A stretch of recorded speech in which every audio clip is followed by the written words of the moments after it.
Sometimes we treat people with surgery. That's actually my forte. That's what I do, and that's what I enjoy doing the most because it's generally the most effective way to help someone.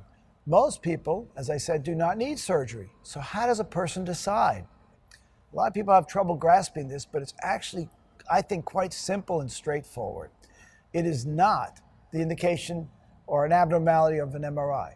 Surgery is not needed because a person has a disc rupture. Surgery is not needed because a person has scoliosis. Surgery is not needed because they have a broken bone. We might have those, and they may or may not cause trouble. Surgery, I believe, is needed provided a person has a structural abnormality causing their symptoms. So structure means disc rupture, bone spur, slip disc, bones falling off each other, scoliosis, narrowing of the spinal canal, we call that stenosis, pressure on the spinal cord. That's structure. Surgery changes structure. So if they have a structural abnormality that's reasonably causing their symptoms, and they have either significant and/or progressive nerve damage, or they have intractable and incapacitating symptoms, those are the reasons for surgery. For example, if a person has a large disc rupture in their neck, crushing the spinal cord, paralyzing them, they need surgery. If they have a disc rupture that's large but it's not bothering them, they have no symptoms, no pain, numbness, tingling, weakness, neurologic function is normal, they don't need anything. We don't treat studies, we don't measure the size of a disc rupture and say, oh, this person needs something, this person doesn't. We treat people.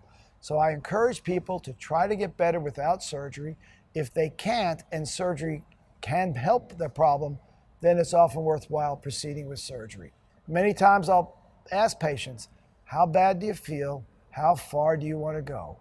If you've exhausted reasonable non-surgical measures, your symptoms are significantly interfering with your life, and surgery can be beneficial, then it's worth considering surgery. Otherwise, we shouldn't consider surgery. There are numerous non-surgical measures. People always ask, what can I do if I'm not going to do surgery? Well, sometimes just giving it time, living with the symptoms, leaving it alone. Sometimes it gets better. Sometimes the symptoms are so minor you don't need to do anything. Sometimes weight reduction.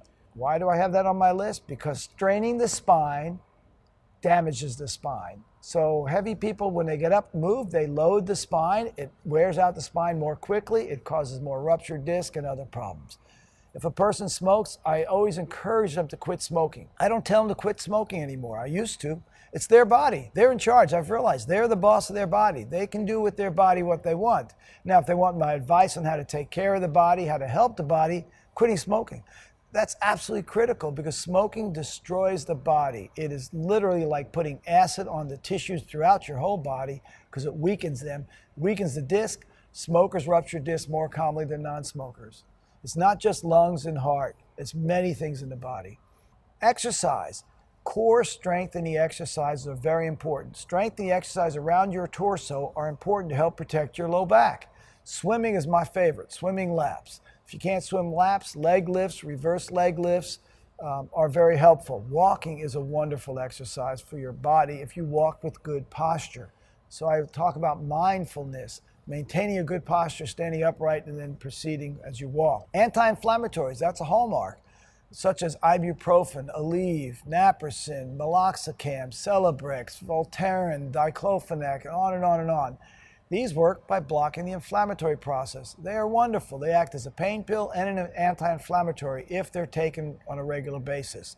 They can often be helpful.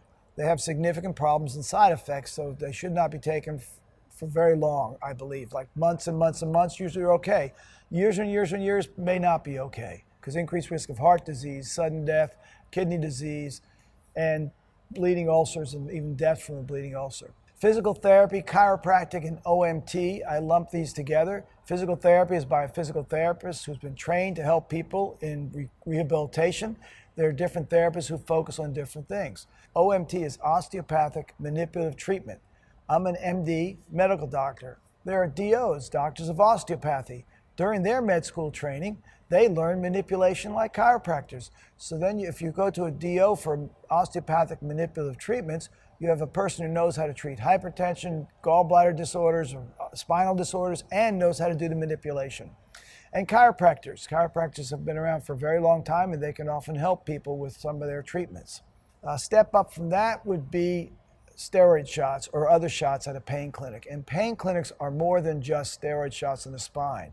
They actually can focus on the joints, and they can put numbing medicine to the joints. Sometimes they can burn nerve to the joints to make the joints numb. It doesn't damage the nerves to the legs. I used to do that procedure. For the right person, it's wonderful. Like any procedure, if you do a beautifully perfect procedure on a person who doesn't need it, you don't help them. So you always have to tailor the treatment to the patient. And then to me, last is surgery. And as I've alluded to previously, surgery should only be done if your symptoms are significant enough to warrant surgery, I mean it's interfering with your life, and you have something that structurally can benefit from surgery, and reasonable non-surgical measures fail.